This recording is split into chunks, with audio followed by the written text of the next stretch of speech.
Welcome to the CannaFit Podcast, Episode 9, Behind the Buds. Today we have a very special guest, founder of New Mexico Growers Cup and of New Mexico Harvest Cup, Zia Wright. Zia is also the owner and breeder at Zia Farm and Seed. How are you doing Yes, today, sir. Zia? I'm good. How you doing today, man? Doing good, doing good. We're really excited to have you on today, man. Especially with your busy schedule, with these upcoming cups, it's very appreciated. So thank you, thank you. Oh yeah, no problem, man. So to start off our interview, we have a few questions. Can you share your journey with cannabis and what made you want to become involved with the industry? Um, yeah, sure. I grew up growing with my grandpa. I started when I was about 14 years old, and so this year was my 30th year, I guess, total growing. Um, but my grandpa's the one that taught me how to grow, and then we, I don't know, it's kind of funny. That kind of led me in, not that in particular, but like I was kind of an outlaw type person, so I did a lot of other stuff for a lot of years, and then once I realized like I really needed to kind of grow up, and then I started growing again. Like I'd been in prison for a while, and when I got out, I started growing right away, and it kind of led me down this path eventually to where I am now, and it was kind of a way to keep me out of trouble. The growing and stuff had kind of kept me out of trouble. It kept me busy doing stuff, and that was like it still gets you in trouble at the time, but it was less harmful to me as a person and and who I am. So, but in the long run, it worked out. Like it was very therapeutic and helped with my PTSD and a lot of other issues that I had going on, and made me realize it was a medicine instead of just trying to keep me from getting high. It was, which is also part of the medicine part of it. It's like somebody that's getting high on heroin and meth, like they can sit there and like that cannabis can help alleviate those urges, and it saved my life, like, and my wife's life. Like we're both recovering addicts. That cannabis has really changed our lives for the better, for real. And that's part of why I got into it. Like, I mean, was it's making my life better and not making it worse. And I stuck with the cannabis, and it's really helped me. And then I got into doing the seeds and stuff because you couldn't find anything to grow here like that would grow in New Mexico without a lot of outside inputs and things like that. So we started looking at Afghani landrace and Tajikistani land races, stuff that would do good in our environment. And so we started breeding those, and that's where we ended up breeding seeds, I guess, that would be like bomb proof basically in New Mexico. And they handle our weather. Like they're able to handle the monsoon seasons. They're able to handle the drought seasons.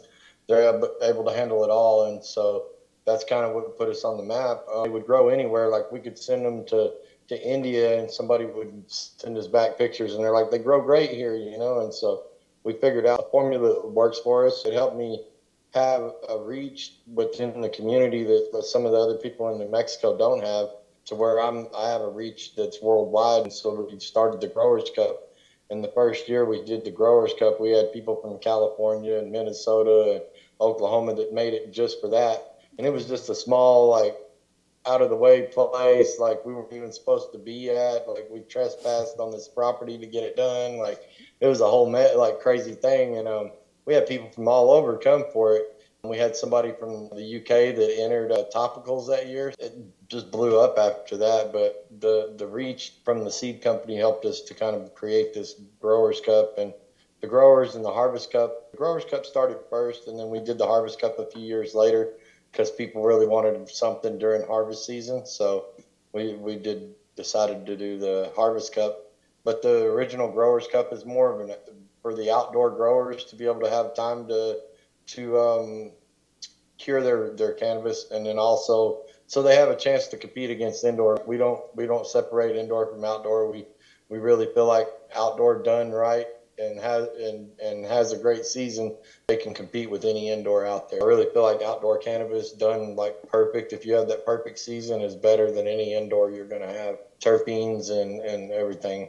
just seems better to me. We started it because there wasn't anything else like this in New Mexico at the time. We felt like we needed that to help further the quality of cannabis in New Mexico. Man, and you have a worldwide reach now. And this is great because you're such an example for post incarceration journeys. There are options out there for people to champion industries, if they wanted to. So that's really impressive, man. Honestly, you've accomplished a lot, especially with your global reach. That's really cool. With people from the UK, man, that's pretty awesome, man. Can you please tell us more about the mission and goals of Zia Farm and Seed? Yeah, our mission, I guess it's still the same. That we originally, when I started the seed company part of it, there was a couple other seed companies in America like Subcool with TGA and Cannabis Family Seeds with Martin. They were doing this thing, and I was like, well, man, if they're getting away with this in America, like I should be able to do the same thing. But I had an idea that I wanted it to be more than just a seed company. At the time, we were all legacy growers, that I was giving the seeds to and eventually started selling the seeds to. And I really wanted to set up a network of legacy farms that would all be running the same genetics, and we would have somebody or more than somebody, like maybe multiple somebodies that would buy everybody's crop at once at a decent price, and we would negotiate it so that they would have all they'd have to do is bring us their crop, and they could keep whatever they wanted to, and then we would facilitate them being able to get a good price for it.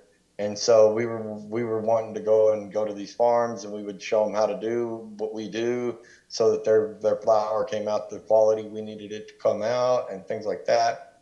To a point, it's worked. I mean, we have very few farms anymore doing that. At one time, we had maybe 10 or 12 farms total that was kind of helping us out and keeping it out there like that. But as legalization happened, things change, and so the mission is more just trying to get people to grow anymore. Just we'll send the seeds anywhere. We just want to overgrow the planet, and basically we want to put the dispensaries out of business.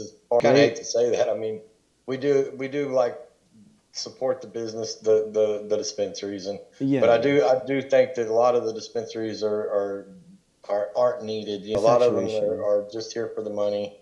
We really want to see more compassionate care. Queen Bee's Collective is coming out in Las Cruces soon.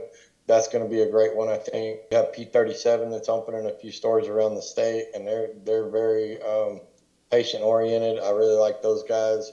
High Horse is very patient oriented. I try to support the ones that are patient oriented anyway. You guys know now where and who has the best seeds, right? Yeah, we do pretty good, I guess. Yeah. And that's really impressive, man. Like your seed durability, that's really cool that it can withstand so many climates. That's really cool. What a formula. Right. And we've sent them all over the place, Australia and India, Europe. We've sent them all over. I mean, and they've done well just about anywhere we've ever sent them. I don't think that we've ever had bad reviews on it. What challenges have you faced in your work, and how have you overcome them? For us, I think our biggest challenge has been going legal as a seed company, even though we really don't.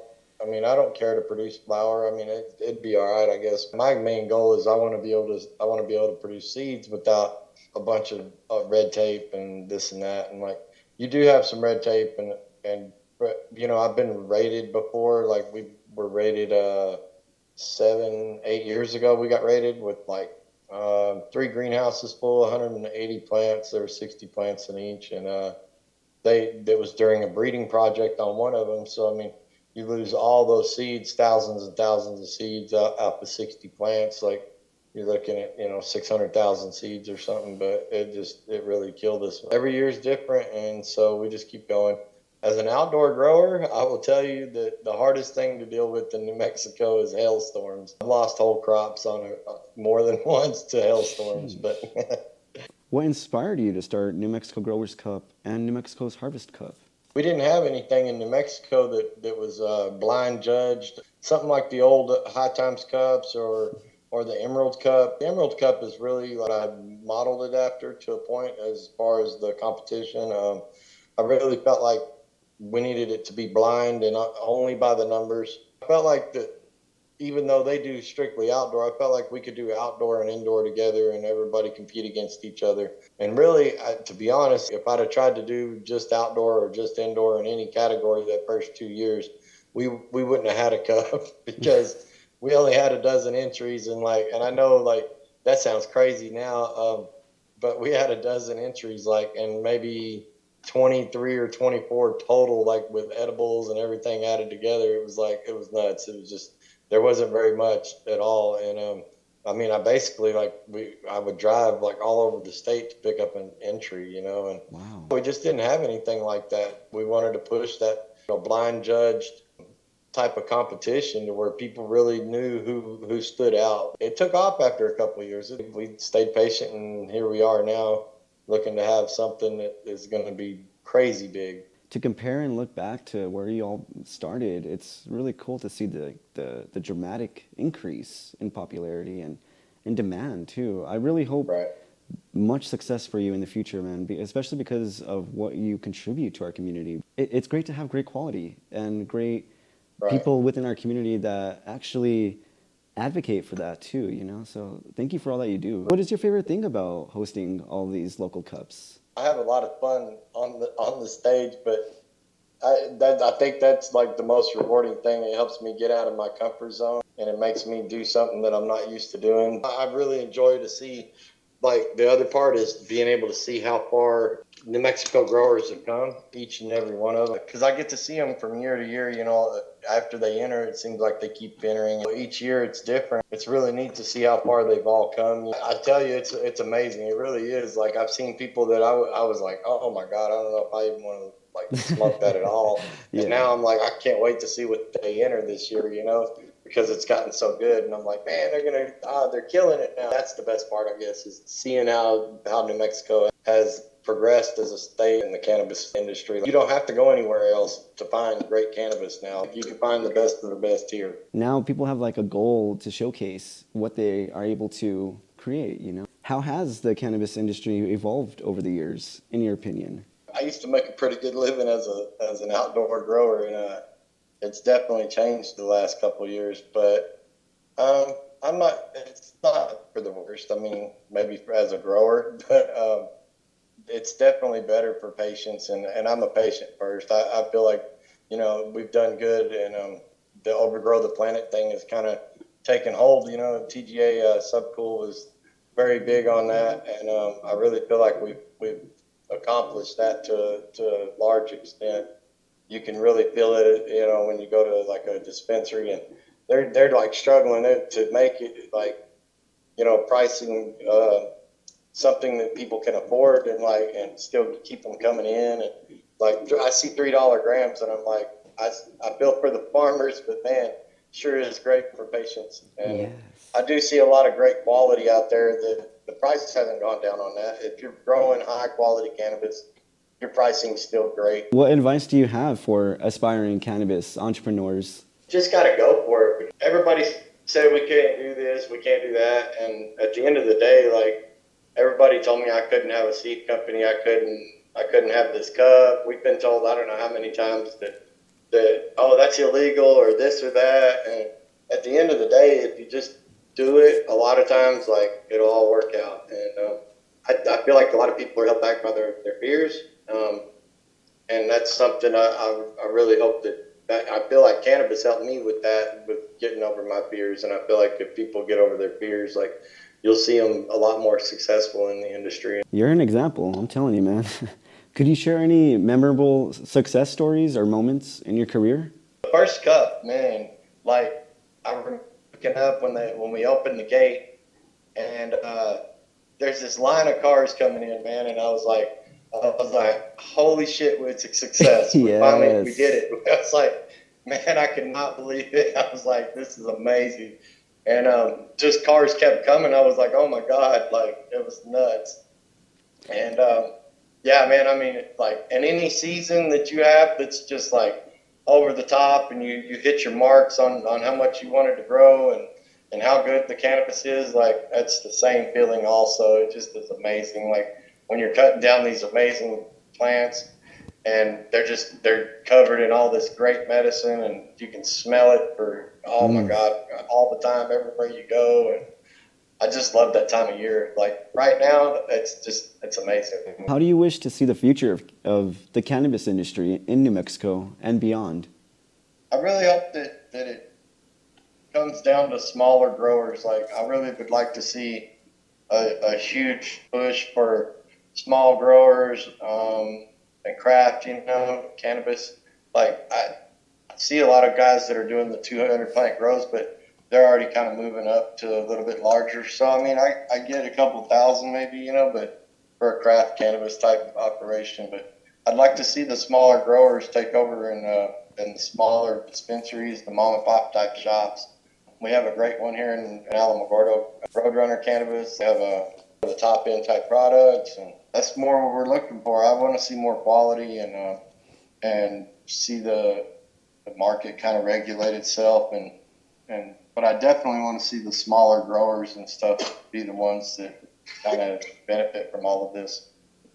That's great, man. And you do provide a space for them too. What are your favorite cannabis strains and why? Oh man, so all-time favorite is going to be Royal Kush, man.